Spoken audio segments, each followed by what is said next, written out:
Mr. Chancellor, on behalf of Senate and the Board of Governors, it is my privilege and honor to present to you Monsieur Robert Courteau, so you may confer upon him the degree of Doctor of Laws, honoris causa.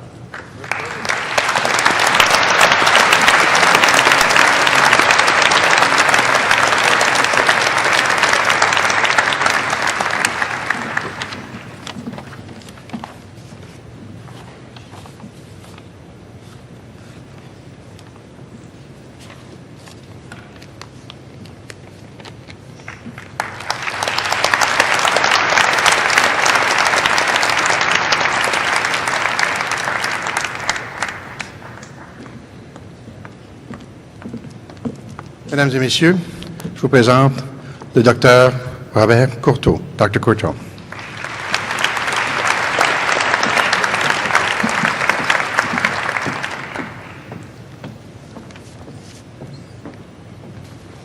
Merci bien. Mr. Chancellor, Madame Vice Chair of the Board of Governors, Mr. President and Vice Chancellor, honored platform guests, graduating class, family and friends, thank you for this honor. It is a great privilege to be speaking to our country's next generation of leaders at, in my view, Canada's finest institution, my university, our university.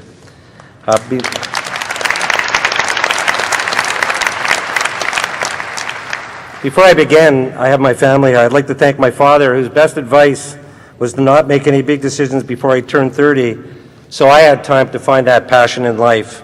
And my mother, who made sure, while I was looking for that passion, I actually went to university. And clearly, one of the best early decisions that I made was to go to Concordia and get my Bachelor of Commerce. Also, my children are here.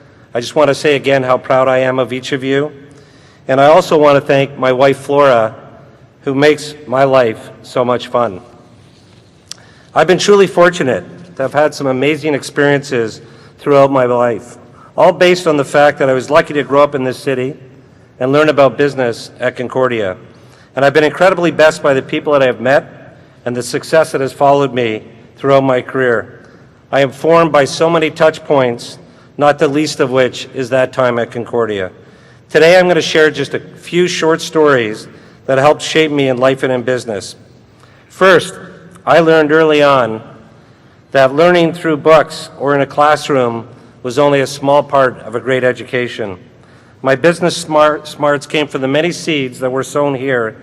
I just didn't know it at the time.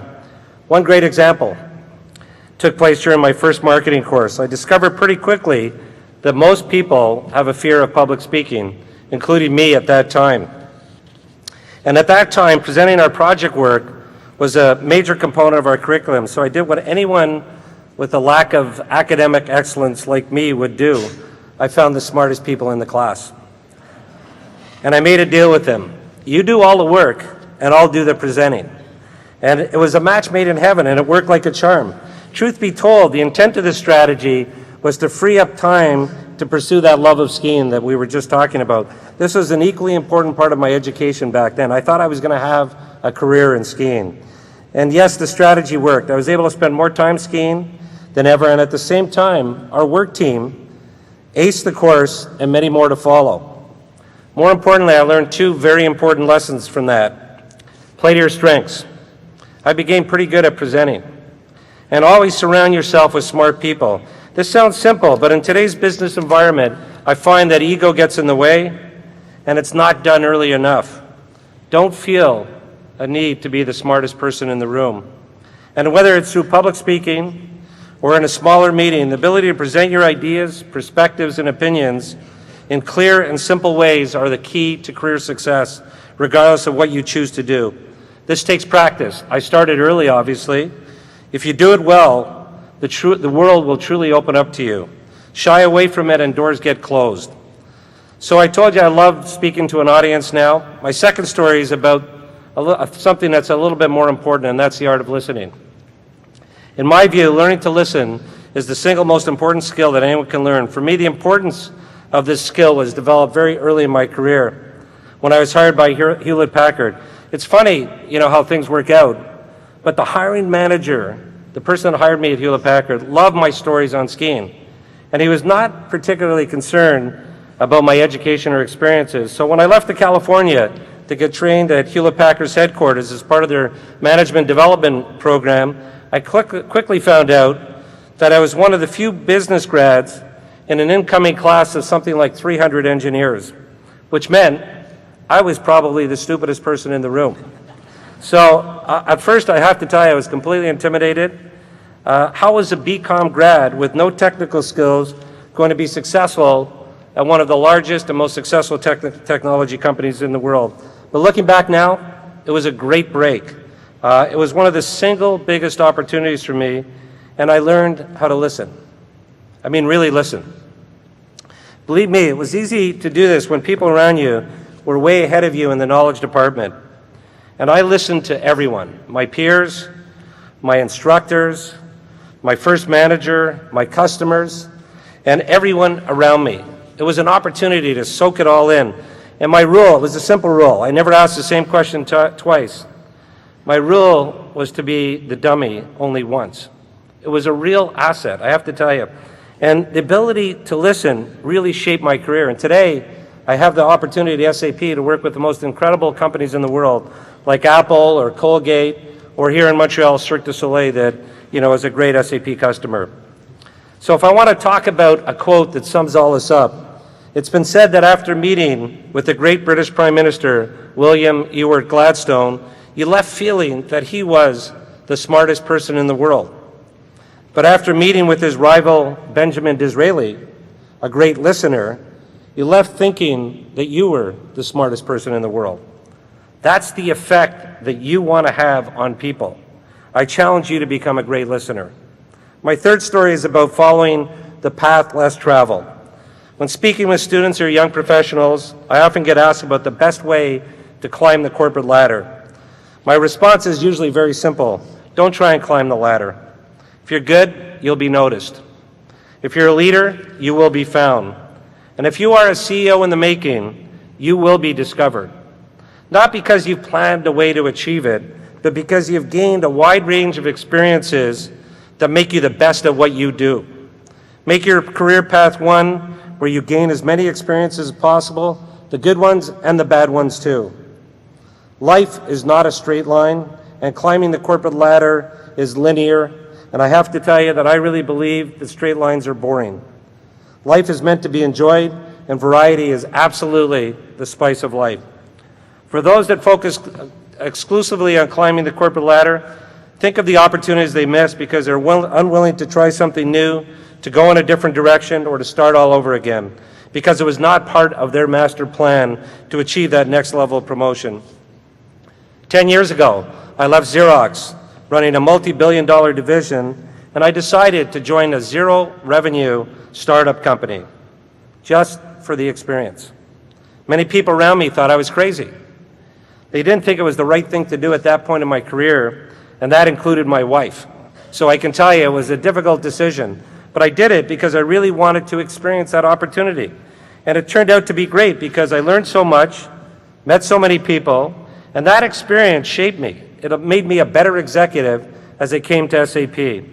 And I know for a fact that if you don't shy away from challenging jobs and opportunities, you can do extremely well. So the key is that you can't follow someone else's definition of the right career path. And it means you shouldn't be afraid of taking chances, making mistakes, failing. Frankly, I don't go to bed at night thinking about all the great things I did during that day. I go to bed every night thinking about what I could have done better. What did I not do very well that day? And I sleep well on my mistakes. I sleep very well on my mistakes. For SAP, I've helped to institutionalize this. We want to run better than ever. We want our employees and customers to like us better tomorrow than today. And we commit to improvement every year, every quarter, and every day. And we work this up and down the organization. We absolutely want to get better. This self-reflection and willingness to take the path less traveled is really what made me who I am today. With that said, I'll give you a few closing comments as you start your own individual career journey. Do not be saddled by the inability to take risks, to find an industry or company that you love. This takes time. No one gets it right on the first try. Now is the time to experiment. For me, the lights switched on as soon as I stepped in HP's offices. I knew I found the industry. I knew that I could build a career around technology. And I truly hope that you find something that gives you the same amount of professional passion that I have come to experience in my career. Number two, know that your first manager, and maybe others to follow, will be horrible. You just need to know that. Get used to it. Don't fight it. It's just the way it is. And I really want to tell you that you don't want to waste any time on that, because obviously you're going to be smarter than them. I think you really have to think about it, that they're a manager for the reason, and you need to look for the good, find out the mistakes that they're making, and put them to good use. Because I've learned more from bad managers than from good ones, and I always wanted to do better. I tell you this because your early career will define your success. It's all about your attitude, and you own it. No one else does. And then number three, understand this. Every company in the world is working very hard, harder than ever, to create diversity of thought within their organization. Because it's that diversity of thought that is the secret sauce for creativity, innovation, and growth in any company. And guess what? You already have it. Look around you. Growing up in Montreal, in Quebec, attending Concordia, the varied cultures of people in this room, the different languages that are spoken, and the people you've interacted with while here, I can guarantee you, you are a richer person, a more well-rounded person, a better person, because of the diverse experiences that this city and this university have delivered to you. You start your career with those advantages. And with a privilege of experience that is unmatched anywhere, companies hunger for this and will look for you to deliver it to their team and to their company. I know this because I am you.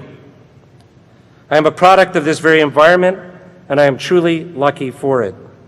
In my role, I have the opportunity to hire the best in the world, from graduates from schools like Harvard, Stanford, and Yale. The difference between these grads and the majority of us who have graduated from Concordia is simple. They are not Canadian. And this is a huge advantage.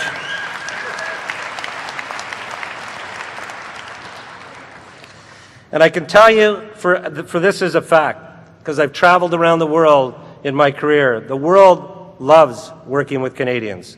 We're known for compassion, for tolerance, for listening, for mediating, and for peacekeeping. If you don't already know it, mark my words, as you live your life, you will become increasingly aware of the privilege that comes with experiencing all that is good about Montreal and Concordia, and the diversity that comes with it. I know that there are many future leaders in this room, and I challenge each of you, carry our flag even further than the many incredible people that have gone before you. They've done so much for our country already, but you have the opportunity to do much more. When I look at the new graduates here, I realize how fast time has flown by. Our careers are short. Don't waste your life following somebody else's plan for you. Follow your heart, find your passion, and look to experience everything life brings you. And finally, we are counting on you to make our university, my university, and Canada proud. And I'm so confident that you will. Merci bien, thank you.